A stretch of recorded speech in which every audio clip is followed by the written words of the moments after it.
आज हम लोग पढ़ने वाले हैं हिस्ट्री के 5वें चैप्टर 8वें चैप्टर मौर्य डायनेस्टी यानी मौर्य वंश के बारे में आज हम लोग पढ़ेंगे। आइए देखते हैं मौर्य वंश में कौन कौन से राजा आते हैं, मौर्य वंश का विकास कैसे होता है, मौर्य वंश क्या था ये जानते हैं। मौर्य वंश के बारे में जानकारी के कई स्रोत हैं। पहले तो मौर्य वंश था, उसका अस्तित्व था, वो एग्जिस्ट करता है, इसके बारे में कुछ सोर्सेस होंगी। आइए उन सोर्सेस को भी पढ़ते हैं। पहला सोर्सेस है पुरातात्विक स्रोत। पुरातात्विक स्रोत में क्या क्या है? जूनागढ़ अभिलेख है, सागौर अभिलेख है, अशोक के अभिलेख हैं, भवन स्तूप एवं गुफा हैं, मुद्रा हैं। मुद्राएं उस समय दो प्रकार की होती थी, आहत एवं पंचमार्क। मृदभांड है, काली पुलिस वाले मृदभांड मतलब मिट्टी का घड़ा। दूसरा सोर्स है मौर्य वंश के एग्जिस्टेंस का विदेशी यात्री का विवरण। जैसे इंडिका एक पुस्तक है जो विदेशी यात्री मेगास्थनीज ने लिखा है। ऑस्टिन एवं जस्टिन ने भी वर्णन किया है। साहित्यिक स्रोत कौन कौन से हैं? पुराण है, अर्थशास्त्र है, राजतरंगिणी है, मुद्रा राक्षस है जो कि विशाख दत्त की पुस्तक है। जैन तथा बौद्ध धर्म की ग्रंथें हैं। कथा सारिता सागर है, बृहद कथा मंजरी है जो जैन ग्रंथ है, कल्पसूत्र है, ये सब है। ठीक है ना। फिर आगे पढ़ेंगे हम लोग चंद्रगुप्त मौर्य के बारे में कि चंद्रगुप्त मौर्य कौन था, इसका पीरियड कब से कब था, इसका शासनकाल कब से कब था, इसने क्या क्या अपने शासनकाल में अच्छे कार्य किए, क्या बुरे कार्य किए, इसका अभिलेख कहाँ कहाँ पर मिलता है और इसने किस किस जगह को जीता था। ये देखते हैं चंद्रगुप्त मौर्य। इसका जो शासनकाल था 322 ईस्वी से ईसा पूर्व से 298 ईसा पूर्व तक था। कब से कब तक? 322 ईसा पूर्व से 298 ईसा पूर्व तक चंद्रगुप्त मौर्य ने शासन किया था। प्राचीन भारत का राजवंश जिसने 137 वर्ष तक भारत में राज्य किया वो मौर्य वंश है। इसके स्थापना का श्रेय चंद्रगुप्त मौर्य और उसके प्रधानमंत्री चाणक्य, जिन्हें कौटिल्य भी कहा जाता था, को दिया जाता है। मौर्य वंश का स्थापना का श्रेय किसको जाता है? चंद्रगुप्त मौर्य को, और उनके प्रधानमंत्री चाणक्य, जिनका नाम कौटिल्य था, को जाता है, जिन्होंने नंद वंश के राजा घनानंद को पराजित किया था। ठीक है ना। चाणक्य की मदद से ही चंद्रगुप्त मौर्य ने धनानंद को पराजित किया और मगध पर अपना शासन किया। ठीक है ना। आइए देखते हैं। चंद्रगुप्त के गुरु और प्रधानमंत्री चाणक्य थे। इन्होंने अपनी राजधानी पाटलिपुत्र को बनाया।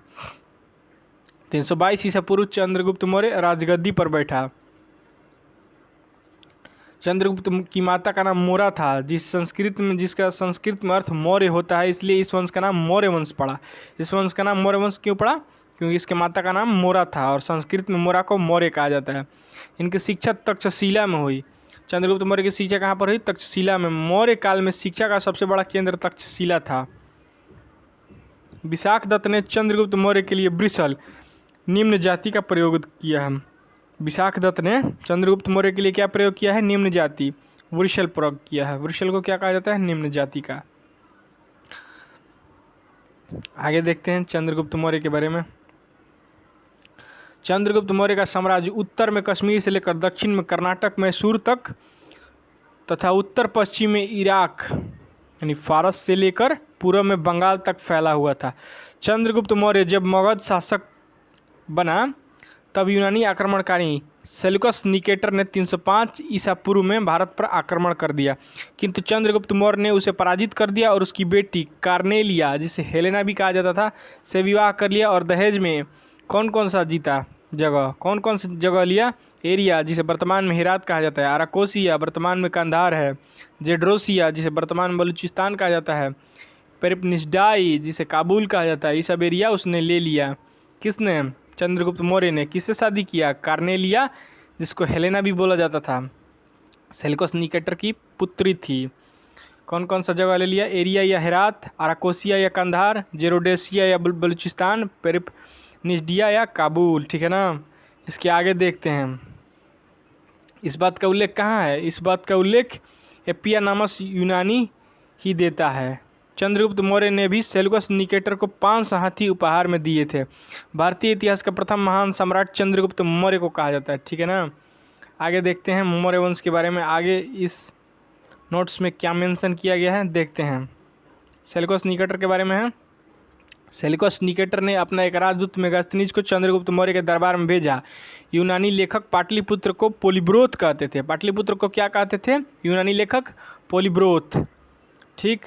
मेगास्थनीज भी यूनानी था, तो ये भी पाटलिपुत्र को क्या बोलेगा, पोलीब्रोथ। विशाख दत्त की पुस्तक मुद्रा राक्षस में नंद वंश के पतन तथा मौर्य वंश की उदय की चर्चा है। मुद्रा राक्षस में किस सब्जेक्ट के बारे में बताया गया है, तो नंद वंश के पतन और मौर्य वंश के उत्थान के बारे में बताया गया है, जो मुद्रा राक्षस विशाख दत्त की पुस्तक है। और विशाख दत्त ने इन्हें चंद्रगुप्त मौर्य के लिए वृषल यानी निम्न जाति का प्रयोग शब्द का प्रयोग किया है।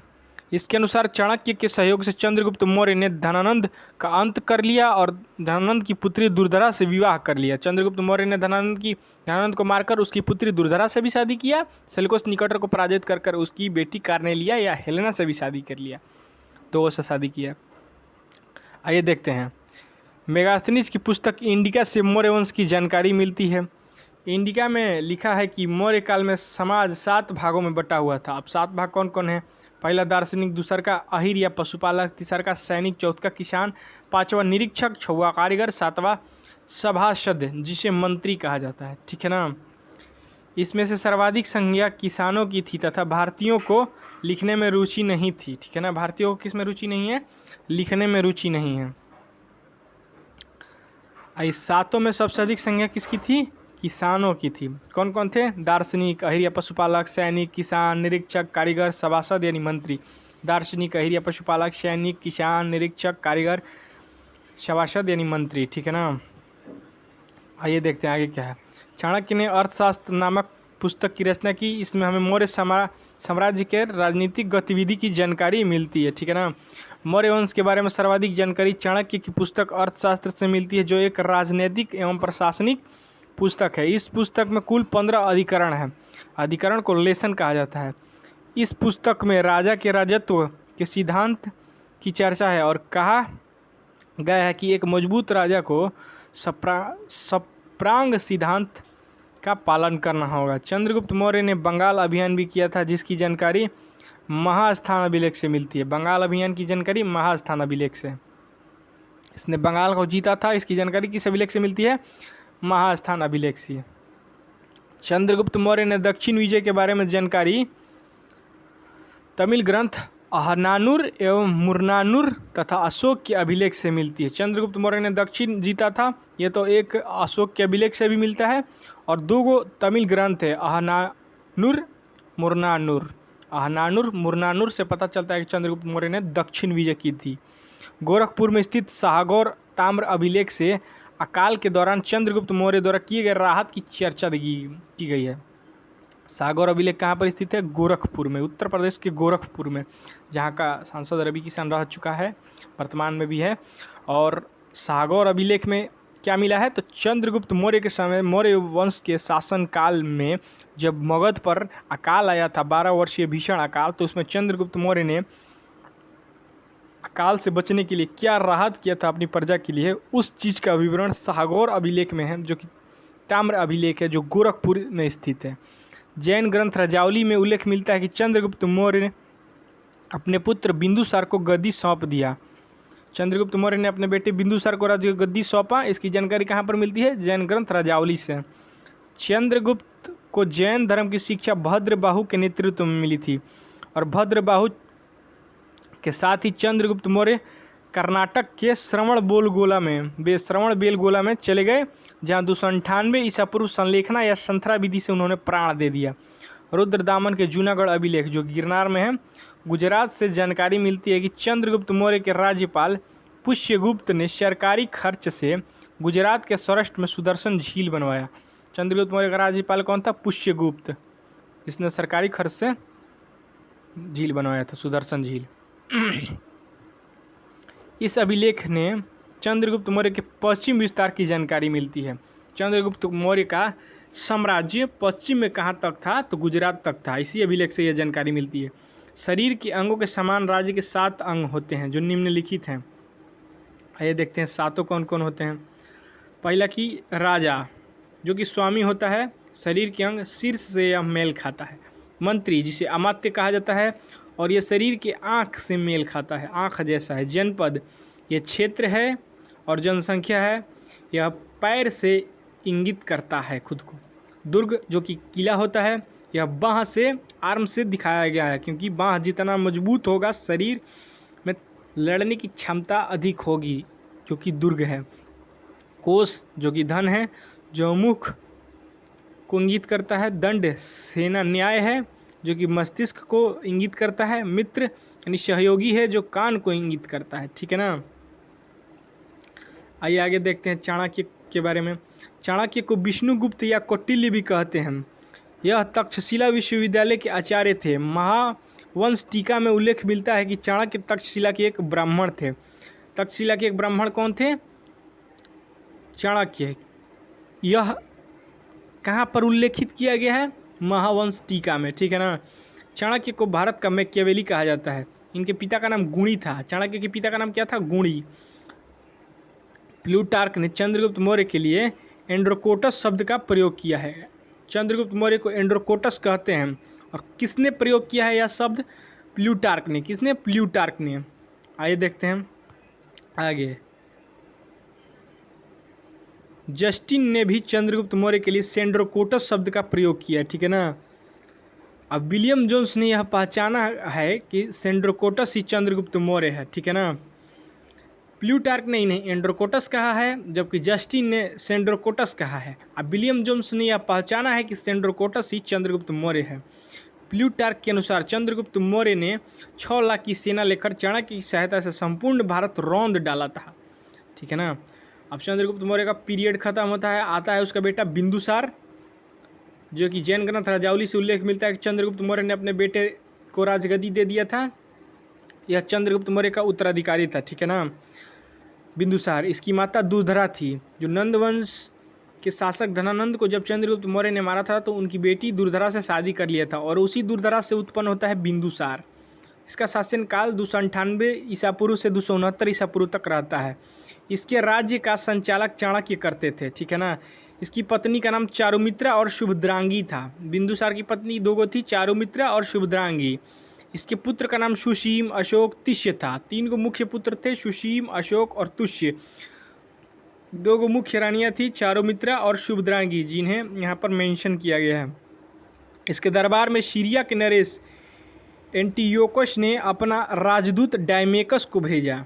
बिंदुसार के समय में कौन सा राजदूत आया? डायमेकस। डायमेकस को किसने भेजा? सीरिया के राजा ने। सीरिया का राजा उस समय कौन था? एंटियोकस। एंटियोकस ने डायमेकस को भेजा। इसे मेगास्थनीज का उत्तराधिकारी माना जाता है। डायमेकस को मेगास्थनीज का उत्तराधिकारी माना जाता है। डायमेकस को किसने भेजा? सीरिया के राजा एंटियोकस ने। ठीक। स्ट्रेबो के अनुसार बिंदुसार ने सीरिया के नरेश से अंजीर और मीठी शराब तथा दार्शनिक मांगा था। किसके अनुसार? स्ट्रेबो के अनुसार। वहाँ के राजा एंटिओकस प्रथम ने अंजीर तथा मीठी शराब तो भेज दी, किंतु दार्शनिक देने से मना कर दिया और कहा कि सीरिया में दार्शनिक का व्यापार नहीं होता है। ठीक है ना। बिंदुसार ने क्या मांगा था? अंजीर मांगा था, मीठी शराब मांगी थी और दार्शनिक मांगा था, जिसमें एंटिओकस ने उसे अंजीर दिया, मीठी शराब दी और यह कहकर दार्शनिक नहीं दिया कि सीरिया में दार्शनिक का व्यापार नहीं होता है। ठीक है ना। किसके अनुसार इसने मांगा था? स्ट्रोबो के अनुसार। स्ट्रोबो उल्लेखित करता है। बिंदुसार के दरबार में मिस्र के राजा टॉलमी द्वितीय ने अपना राजदूत डायनोसियस भेजा। इसके समय में 2 राजदूत आए, डायमेकस, डायनोसियस।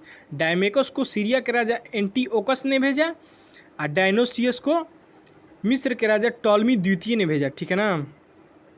आइए आगे देखते हैं। बिंदुसार के समय तक्षशिला कश्मीर में 2 बार विद्रोह हुआ जब बिंदुसार शासक था। ठीक है ना। तक्षशिला में 2 बार वहाँ की प्रजा ने विद्रोह किया। अब देखते हैं विद्रोह किया तो क्या हुआ।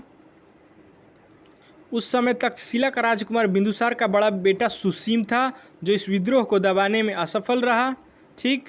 बिंदुसार ने अपने छोटे पुत्र अशोक, जो उस समय अवंती का राज्यपाल था, उसे विद्रोह दबाने के लिए तक्षशिला भेजा। अशोक ने क्रूरतापूर्वक विद्रोह को दबा दिया। बिंदुसार आजीवक संप्रदाय को मानने वाला था, जिसकी स्थापना मोगली पुत्तिस घोषाल ने की थी। ठीक। आइए देखते हैं बिंदुसार की और कौन कौन सी उपाधियां हैं।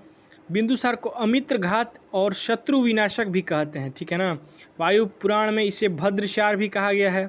जैन धर्म में इसे सिंहसेन भी कहा गया है। यह अपने शासनकाल में कोई नया प्रदेश नहीं जीता था। भारतीय इतिहास में इसे पिता का पुत्र और पुत्र का पिता कहा गया है, क्योंकि इसके पहले जो इसके पिता थे चंद्रगुप्त मौर्य, वो एक बड़े सम्राट थे, और उसके बाद जो इसका बेटा होता है सम्राट अशोक, यह भी बहुत ख्यातिवान राजा होता है, और इन दोनों की तुलना में यह कुछ नहीं कर पाता बिंदुसार। अतः इसे सिर्फ पिता का पुत्र और पुत्र का पिता कहा जाता है इतिहास में।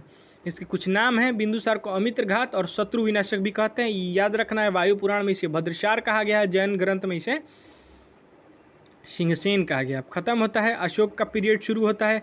अशोक ने शासन किया था 269 ईसा पूर्व से 232 ईसा पूर्व तक, ठीक है ना।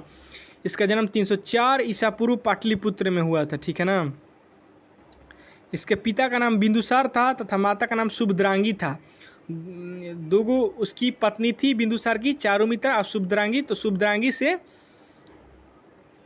अशोक उत्पन्न हुआ था, ठीक, जिसे धर्मा के नाम से जाना जाता था। अशोक को किस नाम से जाना जाता था? धर्मा। बौद्ध ग्रंथों के अनुसार अशोक ने राजा बनने के लिए अपने 99 भाइयों की हत्या करके एक कुआं में डाल दिया था। वह कुआं आज भी पटना में आगम कुआं के नाम से स्थित है।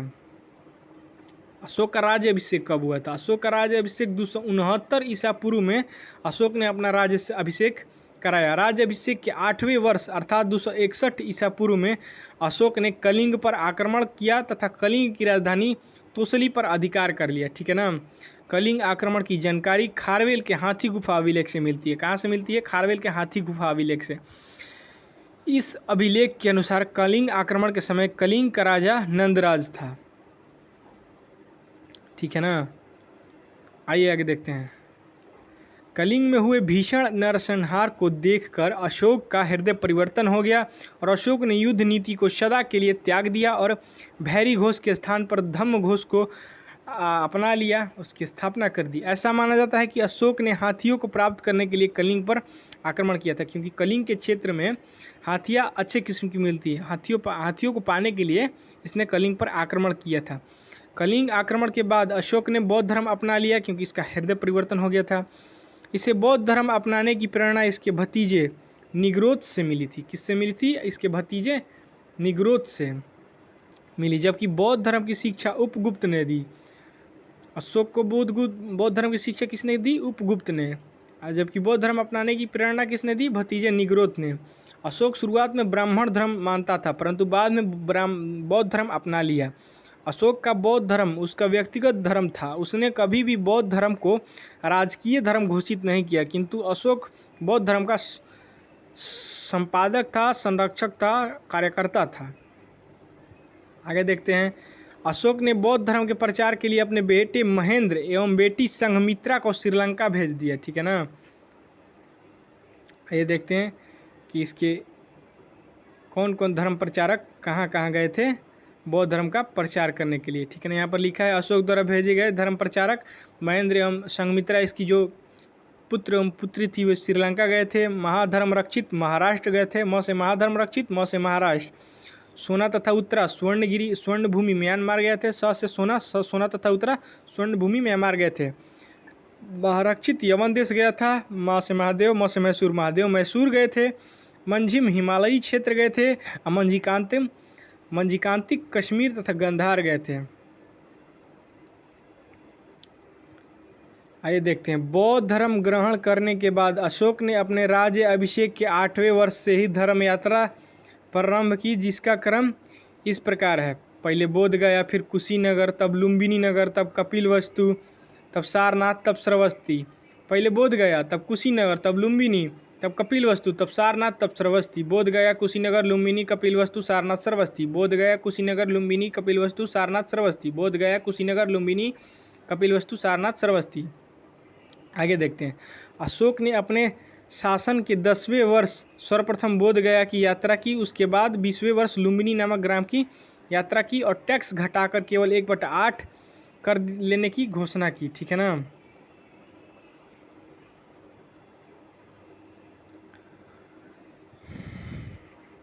अशोक के काल में तीसरी बौद्ध संगीति 255 ईसा पूर्व में पाटलिपुत्र में हुई थी, जिसकी अध्यक्षता मोगलीपुत्तिस ने की थी, ठीक है ना। श्रीलंका का राजा सिंगली संप्रदाय को छोड़कर बौद्ध धर्म अपना लिया।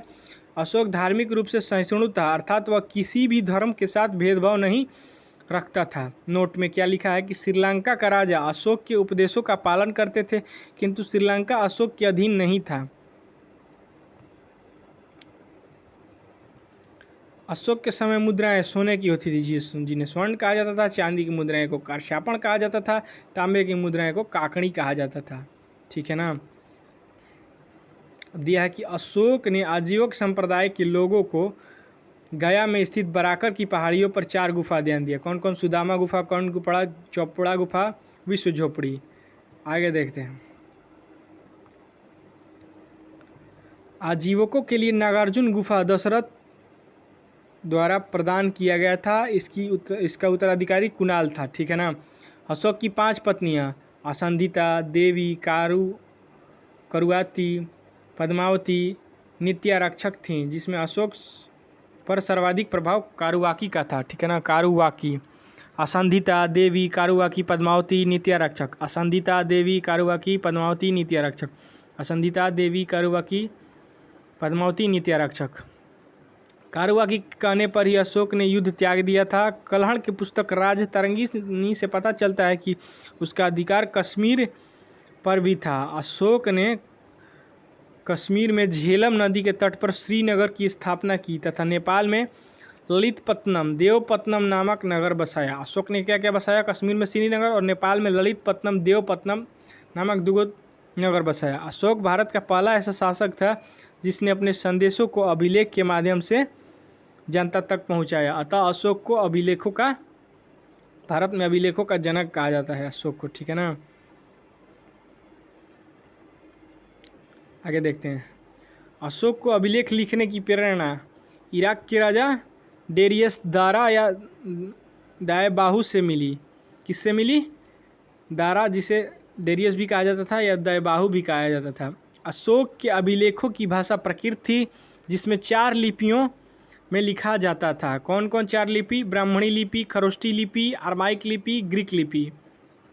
ब्राह्मणी लिपि के बारे में पढ़ते हैं। यह सर्वाधिक भारत में मिले हैं।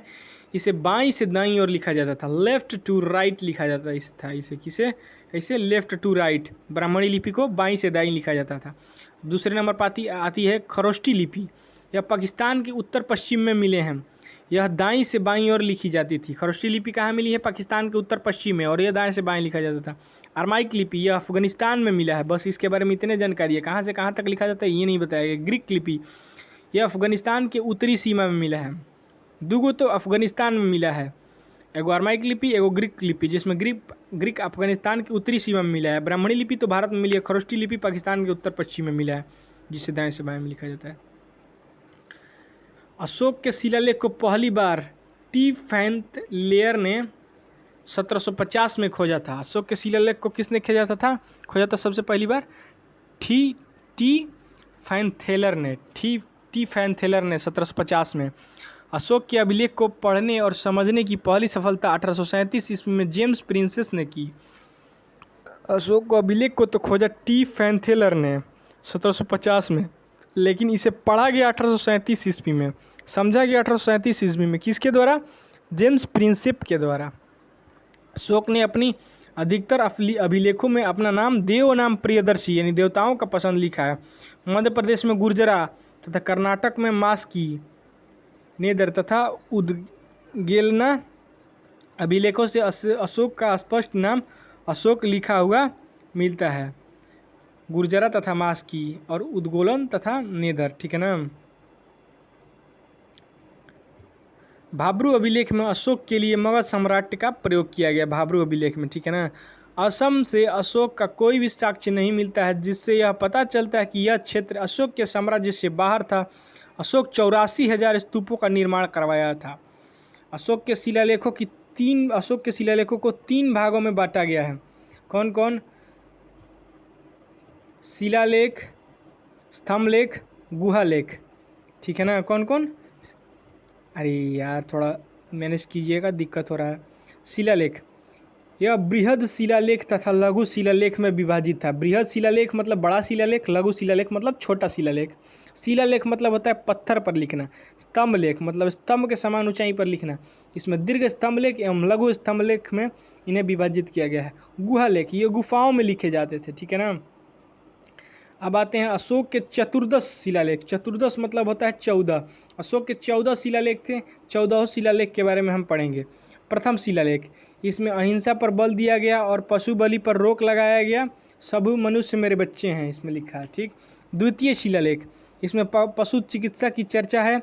साथ ही दक्षिण भारतीय राजाएं चेर, पांड, श्रीलंका, केरल पुत्र, क्षत्रिय पुत्र की चर्चा, किंतु चोल वंश की चर्चा नहीं है दूसरे में। ठीक है ना, पहले में हिंसा नहीं करना है, दूसरे में पशु चिकित्सा करना है और दक्षिण भारत के कुछ वंशों की जानकारी है। तीसरे में तृतीय शिलालेख, इसमें अशोक ने 3 अधिकारी राजुक, युक्तक, प्रदेशक की चर्चा की है जो धर्म के प्रचार के लिए थे। अशोक ने इस शिलालेख में राजकीय अधिकारियों को आदेश जारी किया कि वे हर 5वें वर्ष दौरे पर जाएं। इसमें धर्म संबंधित कुछ नियम निर्देशक भी हैं। ठीक है, तृतीय में क्या है, 3 गो अधिकारी है, राजुक, युक्तक, प्रदेशक। ठीक है ना। चतुर्थ शिलालेख, इसमें भैरी घोष यानी युद्ध के स्थान पर धम्म घोष, बौद्ध के नीति की चर्चा है। चौथा में भैरी घोष के स्थान पर धम्म घोष। 5वां शिलालेख देखते हैं। 5वां शिलालेख में लिखा है कि इसमें धम्म महामात्र नामक अधिकारी की चर्चा है जो धार्मिक जीवन की देखरेख करता है। इसमें समाज तथा वर्ण व्यवस्था का उल्लेख है 5वां में। ठीक है ना। आइए देखते हैं छठा अभिलेख अशोक का। अशोक का 6वां अभिलेख, इसमें अशोक ने कहा है कि मेरा अधिकारी जन कल्याण के लिए जब चाहे मुझसे मिल सकते हैं। इसमें आत्म नियंत्रण संबंधित शिक्षा दी गई है। ठीक है ना। फिर 7वां अभिलेख, इसमें अशोक ने विभिन्न धर्मों को आपस में समन्वय की बात कही है। यह सबसे बड़ा शिलालेख है। इसमें तीर्थ यात्रा की चर्चा है। सबसे बड़ा 7वां अभिलेख है। ठीक है ना, जिसमें धार्मिक समन्वय के बारे में बताया गया। 8वां अभिलेख, इसमें अशोक के धर्म यात्रा की चर्चा है जो इसके राजाभिषेक से 8वें वर्ष से प्रारंभ होती है। बोध गया के भ्रमण का उल्लेख भी 8वें अभिलेख में है। राजाभिषेक के 10वें वर्ष गया, 20वें वर्ष लुम्बिनी। 9वां अभिलेख, इसमें अशोक ने छोटे मोटे त्योहारों पर प्रतिबंध लगा दिया। इस शिलालेख में सच्ची शिष्टाचार और सच्ची भेंट का उल्लेख है। 9वां अभिलेख हो गया। 10वां अभिलेख क्या है, इसमें धम्म के महत्व के बारे में चर्चा है। इसमें सम्राट अशोक ने आदेश जारी किया कि राजा तथा उच्च राज्य अधिकारी हमेशा ही प्रजा के हित के बारे में सोचे। इसमें धम्म नीति का व्याख्या की चर्चा की गई है। 11वां शिलालेख, अशोक ने कहा है कि मेरे अधिकारी ब्राह्मणों को न सताए। 11 रुपये ब्राह्मण को दिए जाते हैं, मतलब 11वां में लिखा है कि मेरे अधिकारी ब्राह्मणों को न सताए। फिर आता है 12वां अभिलेख। 12वां अभिलेख में है कि इसमें स्त्रियों की स्थिति में सुधार के लिए स्त्री महामंत्र नामक अधिकारी की चर्चा है एवं हर प्रकार के विचारों के सम्मान की बात कही गई है। 13वां अभिलेख, इसमें कलिंग युद्ध की चर्चा है तथा साथ ही सम्राट अशोक की हृदय परिवर्तन की बात भी वर्णित है। साथ ही पड़ोसी राजाओं के संबंध के भी उल्लेख इसी में है। 14वां अभिलेख क्या कहता है, आइए देखते हैं 14वां अभिलेख क्या कहता है। 14वां अभिलेख, अशोक ने कहा है कि मेरे द्वारा ऊपर लिखे गए शिलालेख के अतिरिक्त बहुत से काम किए हैं जो इसमें नहीं लिखे गए हैं। इसके लिए लिखने वाला जिम्मेदार है, मैं नहीं। इसमें जनता को धार्मिक जीवन बिताने के लिए प्रेरित किया गया है। ठीक है ना। 14वां अभिलेख हो गया। अब देखते हैं कि कौन अभिलेख कहाँ है। यार ये तो लंबा है बहुत, ऐसे ही इसको एक बार पढ़ लेते हैं, इम्पोर्टेंट नहीं है, पढ़ लेते हैं। साहबजगढ़ी खरोष्ठी लिपि में लिखा है, पेशावर पाकिस्तान में है। मनसेहरा खरोष्ठी लिपि में लिखा गया है, हजारा जिला पाकिस्तान में है। सासाराम ब्राह्मणी लिपि में रोहतास जिला बिहार भारत में है। धौली ब्राह्मणी लिपि में पूरी उड़ीसा में है। येरागुड़ी चितलादुर्ग ब्राह्मणी भाषा में लिखा गया है। पालीगुंडू ब्राह्मणी भाषा में अविमठ कर्नाटक में लिखा गया है। वैराट भाब्रू ब्राह्मणी जयपुर राजस्थान में लिखा गया है। कलसी ब्राह्मणी देहरादून उत्तरांचल में लिखा गया है। गिरनार ब्राह्मणी जूनागढ़ के पास कठियावाड़ गुजरात में लिखा गया है। धौली ब्राह्मणी पूरी उड़ीसा में लिखा गया है। धौली दो बार आ गया। सोपरा ब्राह्मणी थाने के पास महाराष्ट्र में। जौगढ़ ब्राह्मणी गंजमा जिला उड़ीसा। रूपनाथ ब्राह्मणी जबलपुर मध्य प्रदेश। एरारगुड़ी ब्राह्मणी कुर्नूल आंध्र प्रदेश में है। ज़्यादा इम्पोर्टेंट नहीं था, जितना था उतना देख लिए। अशोक के लघु स्तंभ लेख के बारे में अब हम पढ़ेंगे।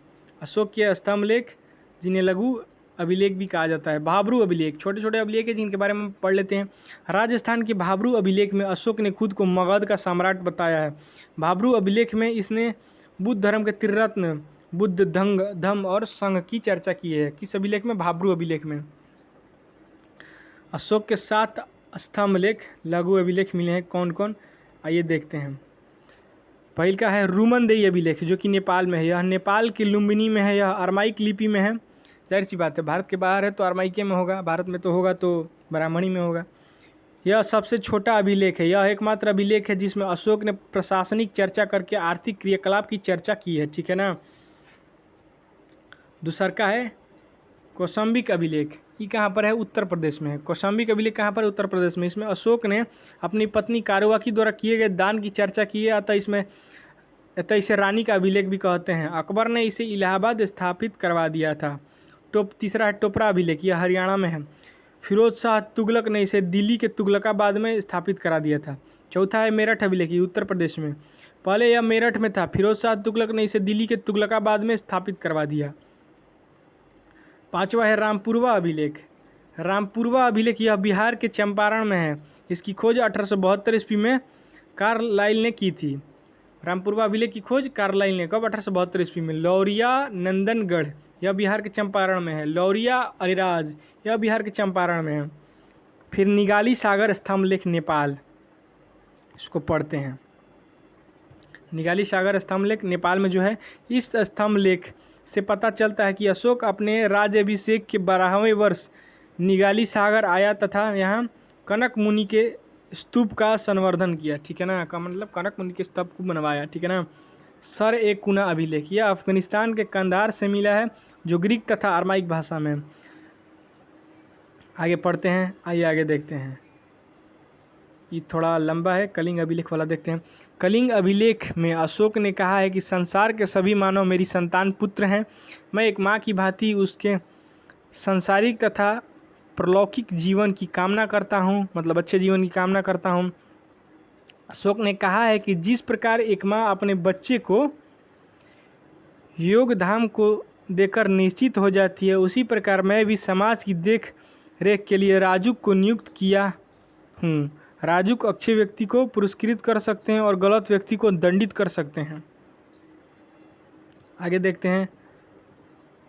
अशोक के गुहालेखों की संख्या 3 है, जो बिहार में गया के निकट बराकर की पहाड़ी की गुफा में स्थित है। यहाँ 3 गुफाएं हैं। इनमें से गुहालेखों में आजीवकों को दिए गए हैं दान में उल्लेख मिलता है, ठीक है ना। आइए देखते हैं आगे क्या है। अशोक के अभिलेख लिखने के लिए पत्थर उत्तर प्रदेश के चुनार से मिले हैं। कहाँ से मिले हैं? उत्तर प्रदेश के चुनार से। ये इंपॉर्टेंट है कि अशोक को अभिलेख लिखने के लिए पत्थर कहाँ से मिले हैं? उत्तर प्रदेश के चुनार से मिले हैं। अशोक की धम्म यात्रा हम पढ़ते हैं। अशोक की धम्म यात्रा। अशोक ने लोगों को नैतिकता सिखाने के लिए जो नियम कानून की संहिता बनाई, उसे ही धम्म कहते हैं।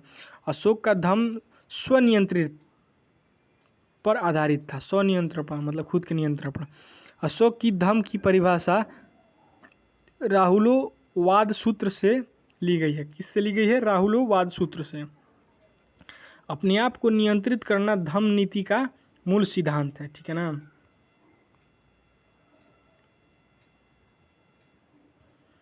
आगे है कि अशोक ने अपने दूसरे एवं 7वें स्तंभ लेख में धम्म के गुणों सत्यवदिता, पवित्रता, साधुता, मृदुता, दान, दया, कल्याण को बताया है। दूसरे और 7वें स्तंभ लेख में अशोक ने कहा है कि व्यक्ति अपने माता पिता की आज्ञा माने, व्यक्ति ब्राह्मण तथा भिक्षु का आदर करे, व्यक्ति दास तथा सेवकों के प्रति उदार रहे, व्यक्ति को जियो और जीने दो का पालन करना चाहिए, ठीक है ना। मार काट नहीं करना चाहिए। अब पढ़ेंगे आगे मौर्यकालीन आर्थिक व्यवस्था। इस समय अर्थव्यवस्था का मुख्य आधार कृषि, पशुपालन तथा कारखाना था। सरकारी भूमि को सीता भूमि कहा जाता था, निजी भूमि को भाग कहा जाता था। बिना वर्षा की अच्छी खेती आदेव मातृक कहा जाता था, ठीक है ना। क्या कहा जाता था? आदेव मातृक कहा जाता था। इस समय भूमि का उत्पादन 1/6 कौटिल्य के अनुसार 1/4 मेगास्थनीज के अनुसार लिया जाता था। बिक्री का मूल्य का 10वां भाग होता था। बिक्री क्रय मूल्य का 10वां भाग होता था, ठीक है ना। भूमि माप वाले कर को रज्जू कहा जाता था। बलि एक प्रकार का अतिरिक्त उपज कर था। चारागाह कर को विविध कहा जाता था। चारागाह पर जो कर लगता था उसको क्या कहा जाता था? विविध कहा जाता था। अकाल के समय कोई कर नहीं लिया जाता था। मौर्यकालीन मुद्राएं, आप पढ़ेंगे मौर्यकालीन मुद्राएं। मौर्य काल की राजकीय मुद्रा पर्ण थी, जो चांदी का सिक्का हुआ करता था। इस काल में मुद्रा के रूप में आहत मुद्रा प्रचलन में था। मुद्राओं का परीक्षण करने वाले अधिकारी, सॉरी गाइस, थोड़ा डिस्टर्बेंस के लिए माफ़ी चाहते हैं, फ़ोन आ गया था। मुद्राओं का परीक्षण करने वाले अधिकारी को रुद्रदर्शक कहा जाता था। क्या कहा जाता था? रुद्रदर्शक कहा जाता था। आइए देखते हैं। इस समय चांदी के मुद्रा को कारछापण कहा जाता था। इस समय सोने के सिक्कों को स्वर्ण या निष्क कहा जाता था, ठीक है ना। तांबे के सिक्के को इस समय मास्क या काकड़ी कहा जाता था। आगे देखते हैं, आगे क्या है? मौर्यकालीन संगठन। मौर्यकाल में कौन कौन से संगठन थे? तो पहला संगठन है श्रेणी, यह शिल्पकारों का संगठन था। फिर दूसरा का है निगम, यह व्यापारियों का संगठन था। फिर तीसरा है सार्थवाह, यह कारवां काफिला का संगठन था, ठीक है ना। फिर मौर्यकालीन सैन्य व्यवस्था। मौर्यकाल में सेना कैसी थी? मौर्यकालीन सैन्य व्यवस्था बहुत ही विशाल थी। यह नंद वंशों की सेना से 3 गुनी अधिक थी। इस समय स्थायी तथा अस्थायी दोनों प्रकार के सैनिक रहते थे। युद्ध क्षेत्र में सेना का नेतृत्व करने वाला अधिकारी नायक होता था, ठीक है ना। आइए देखते हैं। कौटिल्य ने सेना की 3 श्रेणियां बनाई थी। कौन कौन बनाई थी? पुश्तैनी सेना, भाटक सेना, नगरपालिका सेना, ठीक है ना। जस्टिन ने कहा कि मौर्य की सेना डाकुओं का एक गिरोह था। प्रशासनिक व्यवस्था। मौर्यकालीन प्रशासन एक केंद्रीकृत शासन था। राजा को सलाह देने के लिए मंत्री परिषद होते थे। उच्च अधिकारियों को तीर्थ या महामात्र अथवा अमात्य कहा जाता था। इनकी संख्या 18 थी। जासूसों के लिए चर शब्द का प्रयोग किया गया था। देखते हैं कौन कौन से मुख्य मंत्री हैं जिनके बारे में इसमें बताया गया है। आइए पढ़ते हैं इन सब के बारे में। अर्थशास्त्र में ये लिखा है, अर्थशास्त्र में उल्लेखित तीर्थ शीर्षस्थ अधिकारियों के बारे में। अमात्य प्रधानमंत्री होता था। पुरोहित धर्म एवं दान विभाग का प्रधान होता था। सेनापति सैन्य विभाग का प्रधान होता था। युवराज राजपुत्र होता था, राजा का लड़का, ठीक है ना। देवारिक राज दरबार का द्वार रक्षक होता था। अंतर्वेदिक अंतःपुर का अध्यक्ष रहता था। समाहर्ता आय का संग्राहक, स से समाहर्ता, स से संग्राहक, समाहर्ता आय का संग्राहक। सन्निधाता राजकीय कोष का अध्यक्ष, सन्निधाता कहलाता था। प्रशस्ता कारागार का अध्यक्ष। प्रदेष्टि कमिश्नर होता था। पौर्य नागरक नगर का कोतवाल होता था। व्यवहारिक मुख्य न्यायाधीश होता था। नायक नगर रक्षा का अध्यक्ष होता था। कर्मांतिक उद्योगों और कारखानों का अध्यक्ष होता था। मंत्री परिषद अध्यक्ष होता था। दंडपाल सैन्य सामग्री एकत्रित करने वाला था। दुर्गपाल राजकीय दुर्ग का रक्षक था। अंतःपाल सीमावर्ती दुर्गों का रक्षक था। यहीं पर ख़त्म होते हैं अधिकारी। आगे बढ़ते हैं, आगे क्या लिखा है पढ़ते हैं। मुख्यमंत्री और पुरोहित की नियुक्ति के पहले इनके चरित्र को जांचा या परखा जाता था। उससे ही उपधा परीक्षण कहा जाता था। उपधा परीक्षण किसे कहा जाता था? मुख्यमंत्री और पुरोहित का जब चुनाव किया जाता था तो उनके चरित्र का निरीक्षण किया जाता था। इस निरीक्षण को ही उपधा परीक्षण कहा जाता था। अशोक के समय प्रशासन की सबसे छोटी इकाई ग्राम थी। ग्रामों के मुखिया ग्रामिक कहलाते थे। प्रशासनिक अधिकारियों को अध्यक्ष कहा जाता था। इसकी संख्या 26 थी। प्रशासनिक अधिकारियों को क्या कहा जाता था? अध्यक्ष। इनकी संख्या कितनी थी? 26 थी। सीताध्यक्ष क्या था? सीताध्यक्ष कृषि विभाग था। अकाराध्यक्ष खनन विभाग था। लक्ष्मणाध्यक्ष मुद्रा विभाग था। राक्षिन क्या था? पुलिस विभाग था। धर्मस्थली दीवानी न्यायालय धन था। कंटक शोधन क्या था? फौजदारी न्यायालय था। गुड़ पुरुष क्या होते थे? गुप्तचर होते थे। संस्था क्या होता था? स्थायी गुप्तचर। संचार क्या होता था? चलियामन गुप्तचर। आंतरिक क्या होता था? जंगल का अधिकारी। समहर्ता क्या होता था? टैक्स या कर लेने वाला। सन्निधाता क्या होता था? कोषाध्यक्ष। आइए देखते हैं आगे।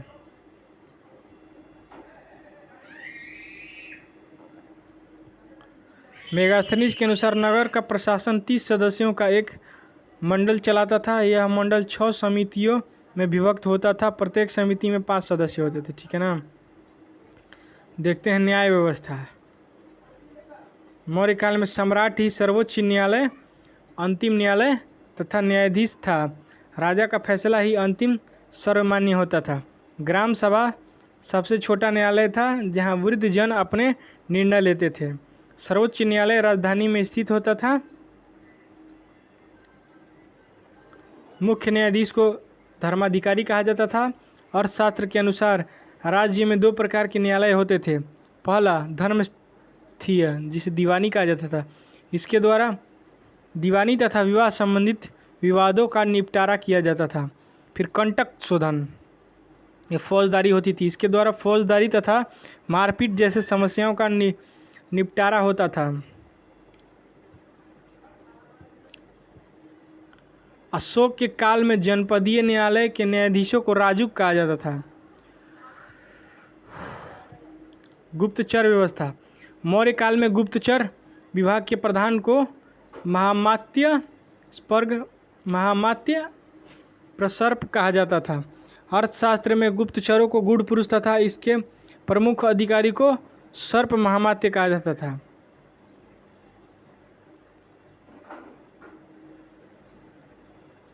संचार के बारे में देखते हैं। इसमें व्यक्ति जगह जगह जाकर गुप्तचरी करता था। संस्था क्या था? एक जगह संगठित होकर गुप्तचरी करना संस्था कहलाता था। गुप्तचर के अलावा शांति व्यवस्था बनाए रखने के लिए तथा अपराधों की रोकथाम के लिए पुलिस भी थी, जिसे अर्थशास्त्र में आरक्षित कहा गया है। ठीक है ना। अब देखते हैं मौर्यकालीन वास्तुकला। मौर्य काल में लकड़ी के भवन हुआ करते थे, जो वर्तमान में पटना के कुम्हरार में मिले हैं। मौर्य काल में पत्थर के कुशल कारीगर थे। अशोक ने मध्य प्रदेश में सांची स्तूप बनवाया है, जो सबसे बड़ा स्तूप है। ठीक है ना। अशोक ने यूपी के सारनाथ में अशोक स्तंभ बनवाया, जिस पर 4 पत्थर के शेरों एक ही जगह रखा गया, जो अहिंसा का सूचक है। यही भारत का राष्ट्रीय चिन्ह है। ठीक है ना। कहाँ पर स्थित है यह? यूपी के सारनाथ में। मौर्य काल में प्रथम पत्थर की बनी सबसे महत्वपूर्ण कलाकृति पटना के दीदारगंज से मिला है। यह यक्षिणी की मूर्ति है। ठीक है ना। यही मिला है जो यक्षिणी की मूर्ति है। आगे देखते हैं। अशोक के अभिलेख विभिन्न क्षेत्रों से मिले हैं, किंतु पाटलिपुत्र से एक भी अभिलेख नहीं मिला है। स्तूप की संरचना। स्तूप एक अर्धवृत्ताकार संरचना है, जिसे अंड कहा जाता है। अंड के ऊपर एक छज्जे जैसी संरचना होती थी, जिसे हर्मिका कहते हैं। हर्मिका से एक मस्तूल निकलता था, जिसे यष्टि कहते हैं। यष्टि पर 3 छतरियाँ लगी होती थी। उपरोक्त एक मिनट हमने गलत पढ़ ली ना। सही पढ़ रहे हैं। आगे देखने को मिलेगा हमको। छत लगी होती थी। उपरोक्त संरचना के चारों तरफ घूमने के लिए प्रदक्षिणा पथ होता था। इस संपूर्ण संरचना के चारों ओर एक वेदिका होती थी, जहां तोरण द्वार यानी प्रवेश द्वार बनाया जाता था। ठीक है ना। स्तूप के विभिन्न अंग देखिए, यही स्तूप है, दिखाया गया है। ये अर्धवृत्ताकार है। अंड है। अंड के ऊपर एक संरचना है, जिसे हर्मिका कहा जाता है। हर्मिका के ऊपर क्षेत्र है। यह प्रदक्षिणा पथ है, यानी चारों तरफ चक्कर लगाने वाला मेदी है। तोरण द्वार प्रवेश है। इसके चारों तरफ ये वेदिका है। आइए देखते हैं तोरण द्वार और वेदिका के बारे में। तोरण द्वार क्या है? स्तूपों के चारों ओर प्रवेश द्वार बने होते थे, जो चारों दिशाओं में बुद्ध के संदेशों को फैलाने का प्रतीक है। दूसरा का वेदिका। वेदिका क्या है? स्तूपों के चारों तरफ एक घेरा बनाया जाता था। इसे वेदिका या रेलिंग कहा जाता था, जो पत्थरों के विभिन्न स्तरों पट्टिकाओं का बना होता था। यह पवित्र भूमि का प्रतीक है, जो पवित्र स्थल को समान दुनिया से अलग करती है। ठीक है ना। फिर अंड क्या है? शांति का प्रतीक है। हार्मिका क्या है? देवताओं के घर अथवा पवित्रता का प्रतीक है हार्मिका। छत्र क्या है? बुद्ध के विचारों भिक्षाओं का प्रतीक है, जैसे श्रद्धा, सम्मान एवं उदारता। आगे है सामाजिक जीवन। अशोक ने बौद्ध धर्म को अपना लिया, किंतु यह दूसरे धर्मों का भी आदर करता था। हिंदू धर्म त्यागने के बाद भी अशोक ने अपने नाम में देव नाम प्रियदर्शी जोड़ा, जो संस्कृत भाषा का शब्द है। परिष्टि पर्वन जैन ग्रंथ में चंद्रगुप्त मौर्य के जैन धर्म अपनाने का वर्णन मिलता है। चंद्रगुप्त मौर्य ने जैन धर्म अपनाया था, इसका वर्णन किस में मिलता है? परिष्टि पर्वन एक जैन ग्रंथ है, उसमें जानकारी मिलती है। अशोक के 11वें शिलालेख में आदेश दिया गया है कि ब्राह्मणों को नहीं सताएं। अशोक ने आजीवक संप्रदाय के भक्तों को गया में 4 गुफा प्रदान की। अशोक ने पशु बलि पर पूर्णतः प्रतिबंध लगा दिया। यज्ञ तथा कर्म कांड पर रोक लगा दिया गया, जिस कारण ब्राह्मणों की आय बहुत कम हो गई। आगे देखते हैं। आगे हैं, मौर्य काल में दास प्रथा का प्रचलन था। इस समय स्त्रियों की स्थिति अच्छी थी, स्त्रियां पुनर्विवाह कर सकती थी। इस समय जो विधवा स्वतंत्र रूप से जीवन यापन करती थी उसे छंदवासिनी कहा जाता था। ठीक है ना, क्या कहा जाता था? छंदवासिनी।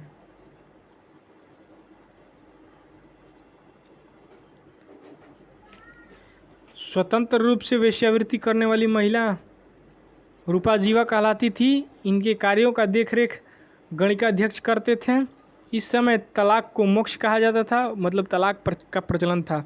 इस वंश में प्रथम बार लोगों के जन्म एवं मृत्यु का पंजीकरण किया गया था। डेथ सर्टिफिकेट बनाया गया था, बर्थ सर्टिफिकेट बनाया गया था मौर्य वंश के समय। इस काल में पाटलिपुत्र नगर को विश्व के नगरों की रानी कहा गया है। इस काल में सड़क निर्माण अधिकारी को एग्रोनोमाई कहा जाता था। क्या कहा जाता था? एग्रोनोमाई। माफ़ी चाहेंगे मित्रों, बोलते बोलते पूरा गला दर्द करने लगा है, लंबा वीडियो होगा शायद। मौर्य काल में सबसे बड़ा पद राजा का होता था, उसके नीचे युवराज होते थे। प्रांत का शासन प्रांतपति के पास था। 20 जिला होता था, 20पति के नियंत्रण में रहता था जिला। 10 गाँवों का छोटा मालिक गोप होता था।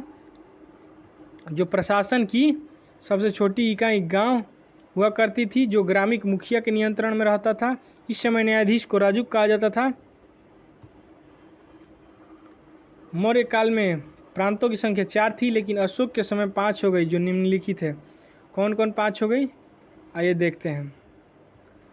कलिंग, इसकी राजधानी तोसली या धौली। यह प्रमुख स्थल कहाँ पर है? कलिंग में। अवंती राष्ट्र, इसकी राजधानी उज्जैन कहाँ पर है? मालवा राजपूताना गुजरात काठियावाड़ का क्षेत्र था। प्राशी यानी पूर्वी प्रांत, यह पाटलिपुत्र इसकी राजधानी थी। बिहार, बंगाल और उत्तर प्रदेश के क्षेत्र आते थे इसमें। उत्तरापथ, इसकी राजधानी तक्षशिला, गांधार, कंबोज, पंजाब, कश्मीर, अफगानिस्तान। दक्षिणापथ, सुवर्णगिरी, विंध्य के दक्षिण का क्षेत्र। ठीक है ना, 5 हो गए। आइए देखते हैं आगे। इसके समय प्रांतों को चक्र कहकर संबोधित किया जाता था। प्रांतों के प्रशासकों को कुमार या आर्यपुत्र अथवा राष्ट्रिक कहा जाता था। प्रांतों के विभाजन विषय में होता था, जो विषयपति के अधीन होता था।